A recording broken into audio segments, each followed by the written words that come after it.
Hello friends, कैसे हैं? आशा करता हूँ कि बहुत बहुत अच्छे होंगे। और आप लोग का फिर से एक बार जो है रीजनिंग सीखो यूट्यूब चैनल में स्वागत है, जहाँ कि आप लोगों को पता है कि IBPSC पीओ का एग्ज़ाम जो है प्री एग्ज़ाम जो है आप लोगों का 23 अगस्त को लगा हुआ है। और इसी से रिलेटेड मैंने जो है मोस्ट एक्सपेक्टेड जो है प्रश्नों के साथ मैं आप लोगों के सामने हाजिर हूँ। तो कहीं ना कहीं अगर आप एग्ज़ाम हॉल में जा रहे हैं IBPSC पीओ एग्ज़ाम के रिलेटेड, तो आपके पास बहुत कम समय बच चुके हैं। और कहीं ना कहीं अगर आपको एक सिलेक्शन लेना है तो इस क्लास को अंत तक देख लेना, ठीक है। यहाँ पे जो है आपको 100 प्रश्न दिए जाएंगे, जिसमें से आपके इंग्लिश रहेगा, मैथ रहेगा और रीजनिंग रहेगा। 4 सब्जेक्ट पे आपको जो है कमांड करना है। तो आप बेहतर तरीके से इस क्लास को देखना। चलिएगा फटाफट से हम क्लास को स्टार्ट करते हैं। और कहीं ना कहीं आप लोगों से हम रिक्वेस्ट करेंगे कि क्लास को अंत तक देखिएगा, ठीक है। हर एक प्रश्न आपके लिए बहुत ज़्यादा इंपॉर्टेंट है। तो हर एक क्वेश्चन को आप ध्यानपूर्वक देखिए। और पहले तो आप लोगों से रिक्वेस्ट है कि क्लास को लाइक नहीं किए हैं तो लाइक कर लें और चैनल को सब्सक्राइब ज़रूर कर लीजिएगा, ताकि हर एक क्लास की जो नोटिफिकेशन है सबसे पहले आप तक पहुंचे। पहला प्रश्न देखिएगा आप लोगों के सामने, ये जो है लिखा हुआ निर्देश दिया है कि एक्स और वाई के मान हमें ज्ञात करना है, इसके बीच के संबंध को हमें स्थापित करना है। समीकरण दिया गया है फर्स्ट और सेकेंड, ठीक है। इसमें जो है एक्स और वाई के मान हमें निकालना है। और फिर इसमें क्या संबंध है एक्स और वाई से, ये हमें बताना है। तो देखिए सिंपल तरीका है, हम पहले एक्स का वैल्यू निकालते हैं। तो देखिए 40 को ऐसा फैक्टर तोड़िए कि 13 आ जाए। तो यहाँ पे क्या आएगा, एक्स स्क्वायर प्लस 8 × 40, यानी कि हम लिख सकते हैं 8x माइनस का 5x और प्लस का 40 इजकल टू हो जाएगा 0। अर्थात यहाँ से आप कॉमन करोगे x, तो ये x माइनस 8 हो जाएगा। और यहाँ से कॉमन करोगे 5, तो ये हो जाएगा x माइनस 8। बात आपको क्लियर समझ में आ गया? तो अब ये यहाँ से हो जाएगा x बराबर 5 और x बराबर 8। x का वैल्यू आ गया हमारे पास 5 और 8। बिल्कुल बात क्लियर है। यहाँ से उसी प्रकार निकालोगे, 72 को लिखना है आपको। यहाँ पे कितना, 17। तो 72 से 17 लगाना है, कैसे आएगा? 72 को फैक्टर करो, 12 छक्का 72 हो रहा है, नहीं तो ये 12 6 18 हो जा रहा है। अब 72 को कटा लो आप, 2 से कटा लो, कितना आ जाएगा? 2 से कटाओगे ये हो जाएगा 36, 2 से काटोगे ये हो जाएगा 18, फिर 2 से काटोगे 9, 8 9 17, 8 और 9 आएगा, ठीक है। अर्थात हमें मिला x बराबर क्या चीज़, 5 और 8। y बराबर मिला 7, 8 और 9, कितना मिला, 8 और 9। अब बताओ, अगर आप देखोगे तो ये x का वैल्यू y के तुलना में देखेंगे तो x का वैल्यू जो है छोटा है। फिर x का वैल्यू यहाँ पे भी छोटा है y से। तो हम क्या कहेंगे कि जो है x का वैल्यू जो है y से छोटा है। तो y से छोटा यहाँ पे हमारा ऑप्शन नंबर बी वाला जो दिख रहा है, यही बिल्कुल सही और सटीक उत्तर है। इसमें कहीं से किसी तरीके के डाउट नहीं होना चाहिए। बहुत बेहतरीन प्रश्न था। इस तरीके के प्रश्न आपको गणित में देखने को मिलने वाला। अगला प्रश्न है अंक गणित समय और कार्य से रिलेटेड। देखिएगा बहुत बेहतरीन प्रश्न है। कार्य ए किसी काम को 12 दिनों में पूरा कर सकता है और बी जो है उसी काम को 18 दिनों में पूरा कर सकता है। 4 दिनों तक एक साथ काम करते हैं, जिसके बाद ए जो है काम छोड़ देता है और शेष काम को अकेले पूरा करने में बी कितना समय लेगा, ये हम लोगों से पूछा गया है। क्वेश्चन आपके सामने है, ध्यानपूर्वक देखना है ताकि आप बेहतर तरीके से इस प्रश्न के राइट उत्तर समझ सकें। एक व्यक्ति ए है जो काम को 12 दिनों में करता है और इसी समय एक व्यक्ति बी हमें दिखाई दे रहा है जो 18 दिनों में काम को कर रहा है, ठीक है। बात किया जाए यहाँ पे कि जो है इन दोनों का एलसीएम का, तो 12 और 18 का, 12 और 18 का एलसीएम हो जाएगा 36, ठीक है। यहाँ से हम देखेंगे तो 12 यहाँ 36 और ये हो जाएगा 18 दूना 36, यानी कि 3 2 5। बात आपको क्लियर है कि 5 जो है हमें यहाँ पे दिखाई दिए काम एक दिन में। इसने कहा 4 दिन तक काम किए, तो ये 4 गुणे कर देंगे तो ये हो जाएगा 4 5 20। 36 में से 20 अगर हम माइनस करते हैं तो ये हो जाएगा 16। ये कितना हो गया, 16। 16 काम जो है इसके बाद से ए को छोड़ दिया जाता है शेष काम को अकेले पूरा करने में। बी कितना दिन लगेगा, ए काम करना छोड़ दिया, बी काम कर रहा है। तो बी एक दिन में 2 काम करता है, तो इसमें हम 2 से भाग देंगे तो ये 8 दूना का 16, 8 दिन का समय लेगा बी जितना काम बचा हुआ है उसको बी को करने के लिए।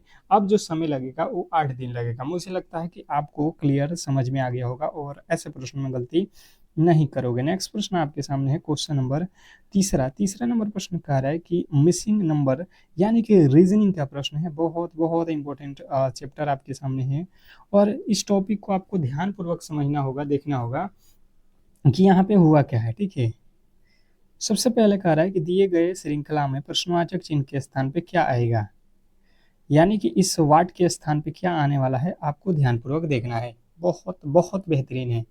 सबसे पहले अगर आप समझने की कोशिश करोगे तो यहाँ से 14 से हो जाएगा 18, 14 से हुआ 18, कितना यहाँ पे अधिक हुआ है, 14 4 18, 18 से हुआ 27, यानी कि 9 प्लस किया है, 27 से हुआ 43, 16 प्लस किया है, 43 से हो गया 68, कितना प्लस किया है, तो ये आपका 25 प्लस किया है, 5 3 8। तो इसके आगे हम देखिए, ये जो 4 है 2 का वर्ग है, 3 का वर्ग है, ये 4 का वर्ग है, ये 5 का वर्ग है, तो इसके आगे हम 6 का वर्ग करेंगे, 6 का वर्ग होता है 36। बात कीजिए 36 जोड़ा जाए तो 8 6 14 के 4 और 6 3 9 1 10, 104 जो है हमारा बिल्कुल सही और सटीक उत्तर है 104। अगर आपने ऑप्शन नंबर ए को चुना है तो ये बिल्कुल सही और सटीक उत्तर है। जितने भी मेरे दोस्त जिन्होंने ऑप्शन नंबर ए को चुन रखा है उनके बिल्कुल राइट उत्तर है। नेक्स्ट प्रश्न की ओर चलेंगे और अगला प्रश्न आपके सामने देखिए कह रहा है सिलोजिम अर्थात कथन वाले निष्कर्ष वाले प्रश्न आपके सामने है। बहुत बहुत खास है रीजनिंग में। देखिए यहाँ पे लिखा हुआ है कि जो है सभी पेन पेंसिल हैं, जितने भी पेन हैं वो सभी के सभी पेंसिल है, कोई दिक्कत नहीं है हमें, जितने भी पेन है वो सभी के सभी पेंसिल है। अच्छा जी, हम इसके वेन आरेख बना लेते हैं।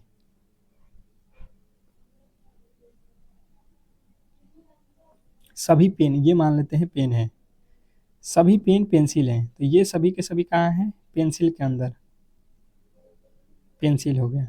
कह रहा है कुछ पेंसिल रबड़ है, पेंसिल का कुछ हिस्सा ये जो है ये रबड़ है। ठीक है, कोई दिक्कत नहीं है, कोई रबड़ स्केल नहीं है, रबड़ और स्केल में कोई संबंध नहीं है, स्केल जो है आपका अलग है। ठीक है, रबड़ में और स्केल में कोई लेन देन नहीं है। ठीक है, दूर दूर तक नाता नहीं है। अब आ जाते हैं निष्कर्ष में। कुछ पेन के रबड़ होने की संभावना है, कुछ पेन, ये पेन है, इसका कुछ हिस्सा रबड़ होने की संभावना है। तो देखिए होने की संभावना तो है पर उसमें कहा नहीं गया है।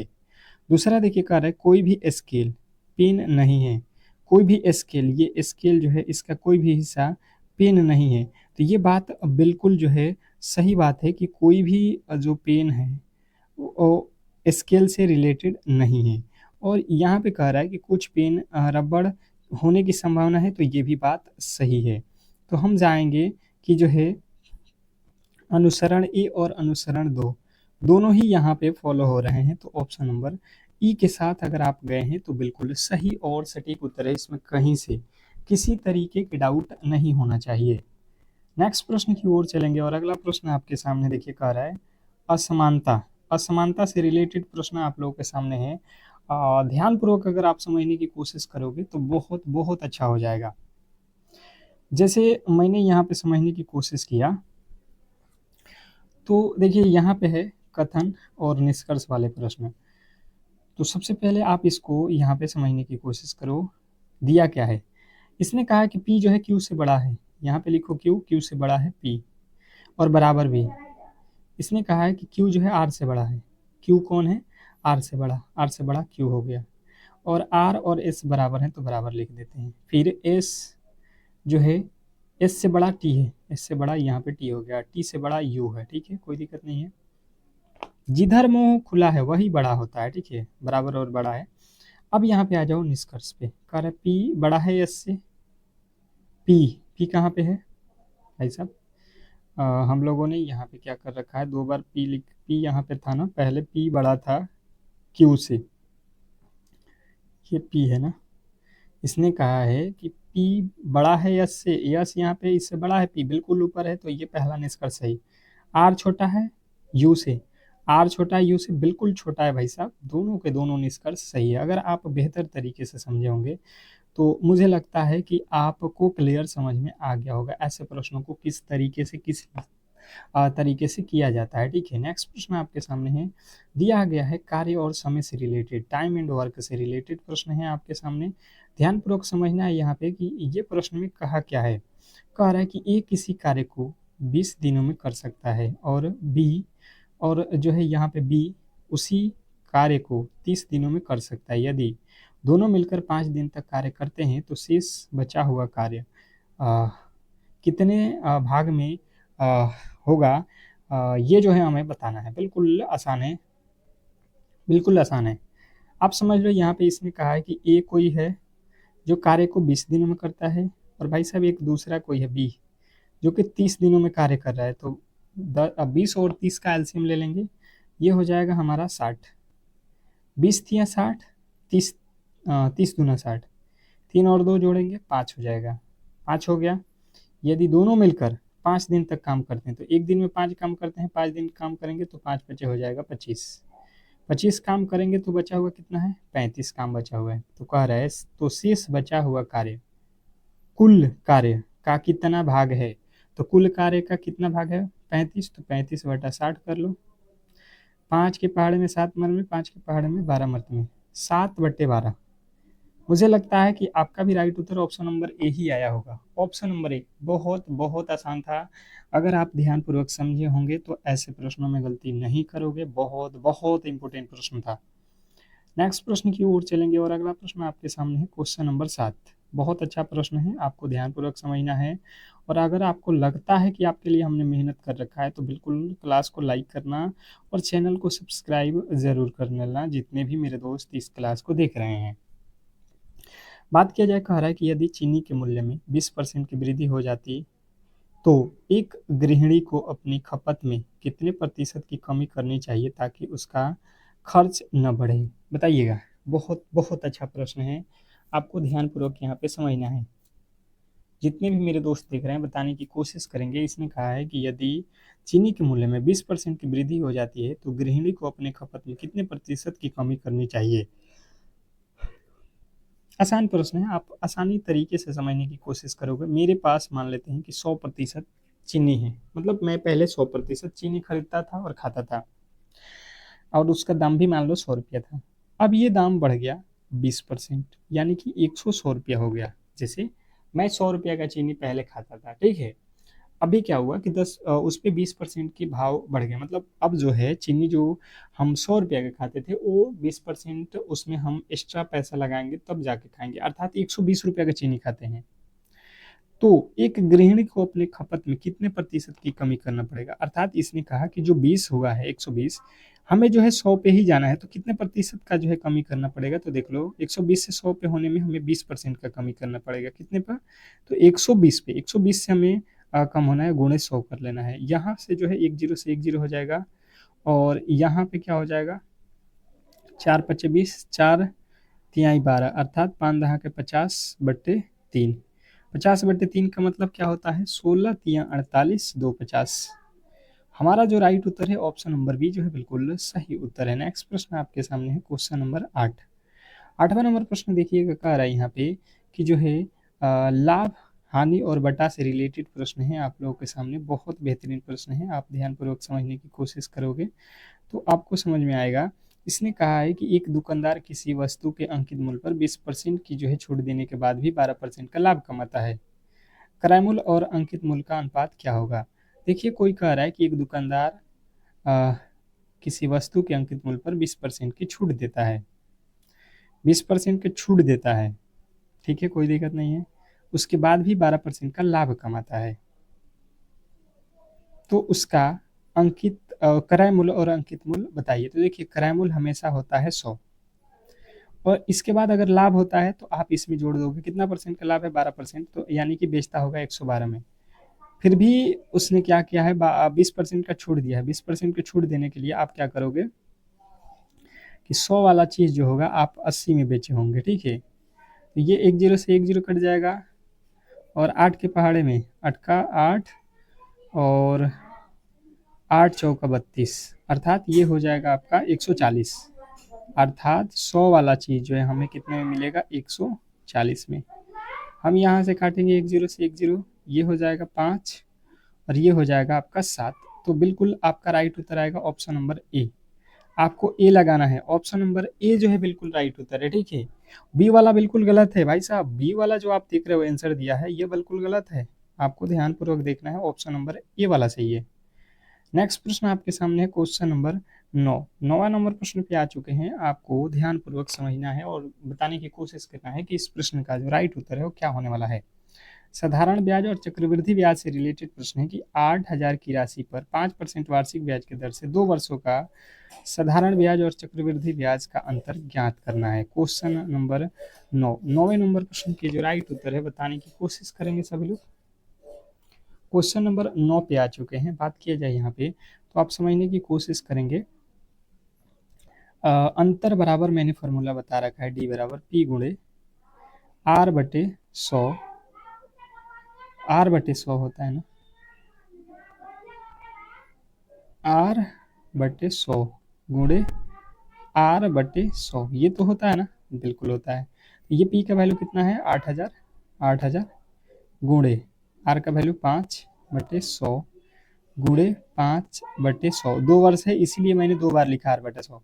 ये 3 जीरो से ये 3 जीरो काट दो, 5 के पहाड़ा में 2 बढ़ते हैं और 2 के पहाड़ा में 4, 4 के 5 से गुणा करो, 4×5 = 20 रुपया का जो है अंतर है। मुझे लगता है कि आपको क्लियर जो है ये प्रश्न समझ में आ गया होगा। आपको जो है केवल और केवल अंतर बराबर फॉर्मूला याद रखना है, पी गुणे r/100 गुणे r/100।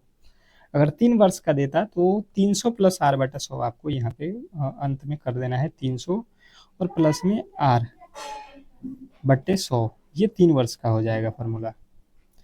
नेक्स्ट प्रश्न आपके सामने है क्वेश्चन नंबर 10।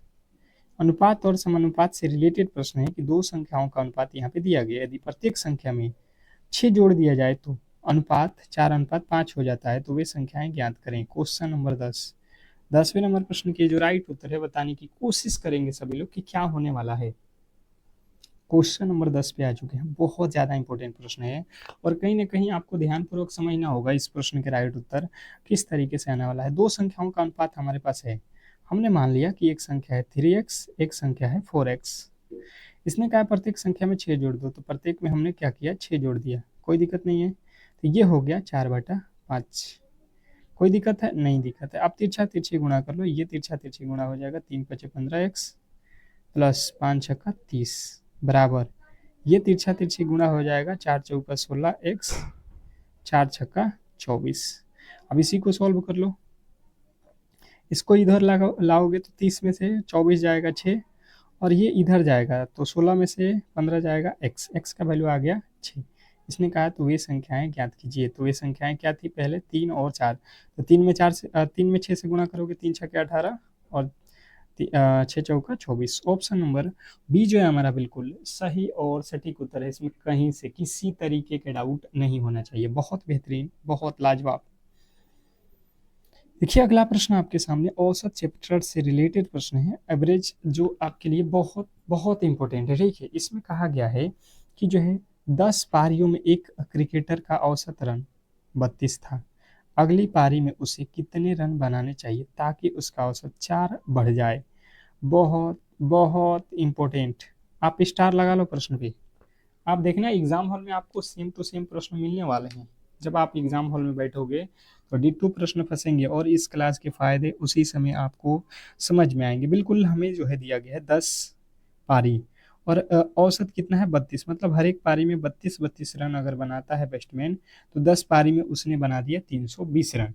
फिर कहा अगली पारी में उसने, तो अगला पारी 10 के बाद कौन सा पारी आएगा, 11वां पारी, मतलब 11 पारी उसे खेलना है। 10 पारी तो खेल लिया था, रन बनाया है 320। फिर हम 4 पारी खिलाना है उसको, 11 पारी खिलाना है मतलब, तो 10 पारी के बाद 11 पारी हो गया और औसत 4 बढ़ गया, तो 32 के बाद 4 जोड़ दो 36 हो गया।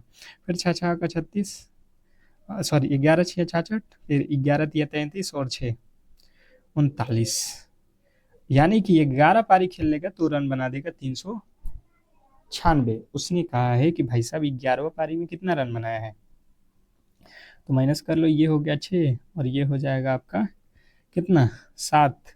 76 जो है बिल्कुल हमारा राइट उत्तर है। उसको जो है 11वां पारी में 76 रन बनाना पड़ेगा, तब जाके एवरेज जो है 4 उसका बढ़ जाएगा, 32 से 36 हो जाएगा। तो मुझे लगता है कि आपको क्लियर समझ में आ गया होगा। ऐसे प्रश्नों में गलती आप नहीं करोगे। नेक्स्ट प्रश्न की ओर चलेंगे और अगला प्रश्न आपके सामने है क्वेश्चन नंबर जो है 12। नाव और धारा से रिलेटेड प्रश्न आपके सामने दिया गया है। नाव और धारा से रिलेटेड प्रश्न है।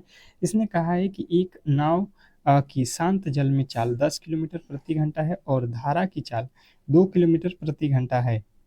धारा के अनुकूल 36 किलोमीटर जाने में कितना समय लगेगा? बहुत बहुत इंपॉर्टेंट है, बताने की कोशिश करेंगे सभी लोग।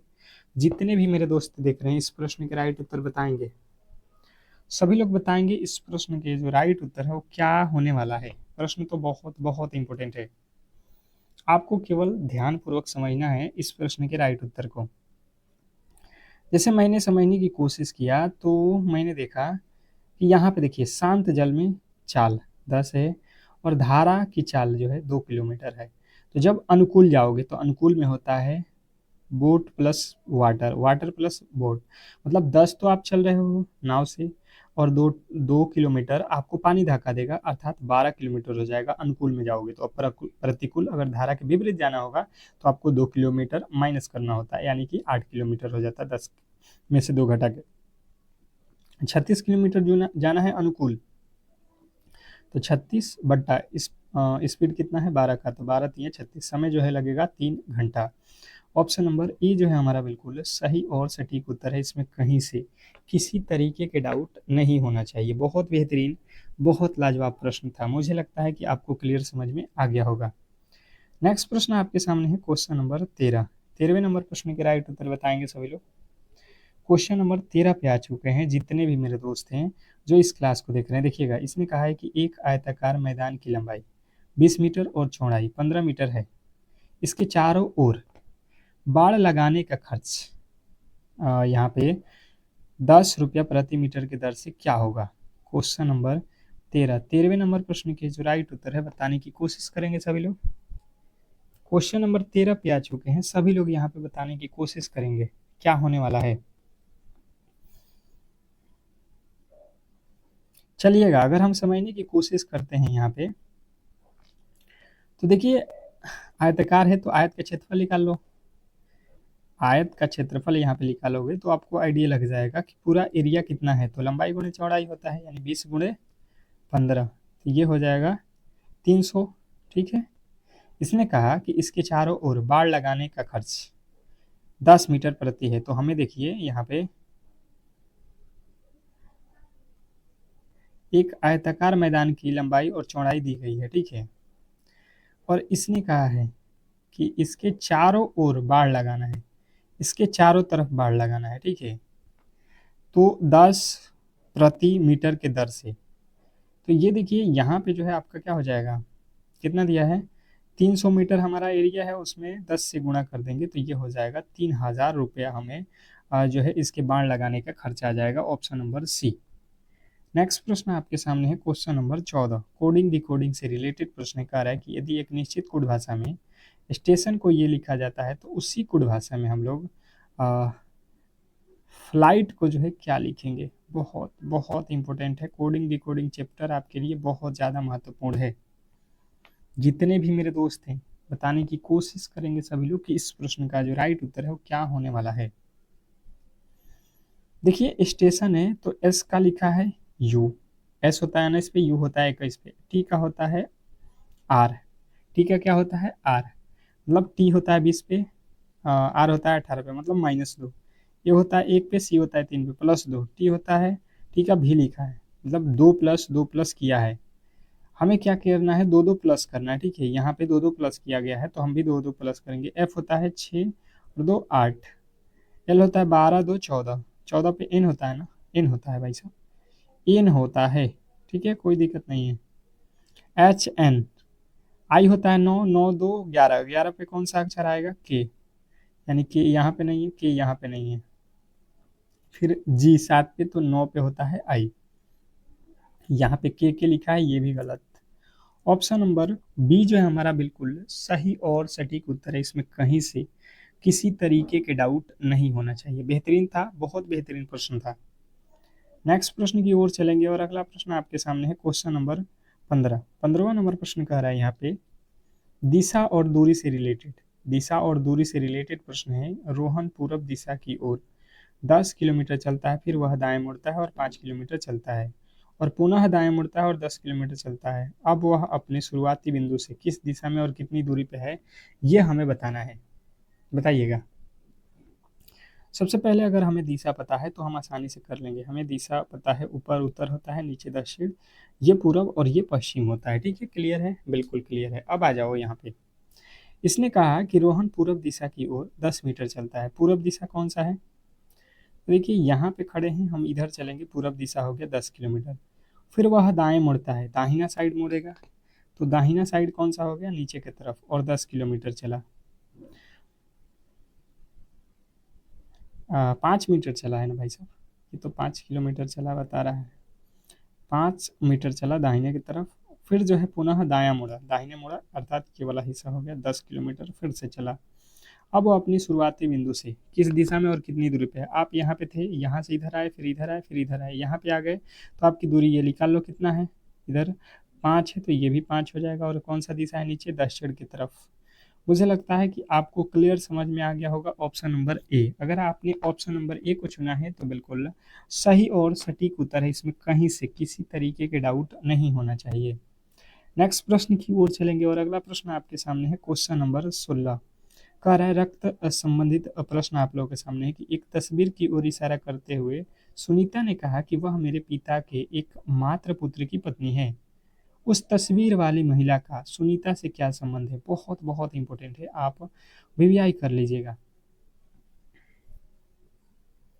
चलिएगा, बताने की कोशिश करेंगे सभी लोग। अब देखिएगा, इसने कहा है कि एक तस्वीर की ओर इशारा करते हुए सुनीता ने कहा, सुनीता कह रही है, आप खुद को मानो कि आप सुनीता हो, ठीक है। वह मेरे पिता के, इसके पिता के एकमात्र पुत्र, एकमात्र पुत्र मतलब इसका भाई की पत्नी है, इसके भाई की पत्नी, अर्थात इसकी क्या लगेगी? भाभी। उस तस्वीर वाली महिला का सुनीता से संबंधित, तो सुनीता की वह कौन है? अभी मैंने बताया, भाभी है। बिल्कुल आपको मैंने, देखिए, जब आप ब्लड रिलेशन के प्रश्न को खुद पे अप्लाई करोगे अपने ऊपर, तो कभी भी गलत नहीं कर सकते हैं, ये गारंटी है, ठीक है। नेक्स्ट प्रश्न की ओर चलेंगे और अगला प्रश्न आपके सामने है क्वेश्चन नंबर 17। श्रृंखला से रिलेटेड प्रश्न है नंबर सिस्टम से कि दिए गए श्रृंखला में प्रश्नवाचक चिन्ह के स्थान पे क्या आएगा। दिया गया जो श्रृंखला है इसमें जो है वाट के स्थान पे क्या आने वाला है, ये हमें बताना है। ध्यानपूर्वक आप समझोगे तो इस प्रश्न के राइट उत्तर के साथ जा सकते हो। जैसे मैंने देखा 4 से लिखा हुआ है 9, 9 से लिखा है 19, 39, 79, तो अगला पद क्या? बिल्कुल सिंपल है भाई साहब, बिल्कुल सिंपल, हमें समझ में आ गया कि 4 से 9 हुआ है, यहाँ पे 5 जोड़ा है। 9 से 20 हुआ है, अर्थात 10 जोड़ा है। 20 से 39 हुआ है, 19 से 39 हुआ है, 20 जोड़ा है। 39 से 79 हुआ है, 40 जोड़ा है। और 40 के बाद देखो 5 दूना 10 दूना 20 दूना 40, 40 दूना यहाँ पे 80 जोड़ दो, ये हो जाएगा 9, 8 9 17, 100, 100, भाई साहब 80 जोड़ोगे तो यहाँ पे 80 कितना हो रहा है जी?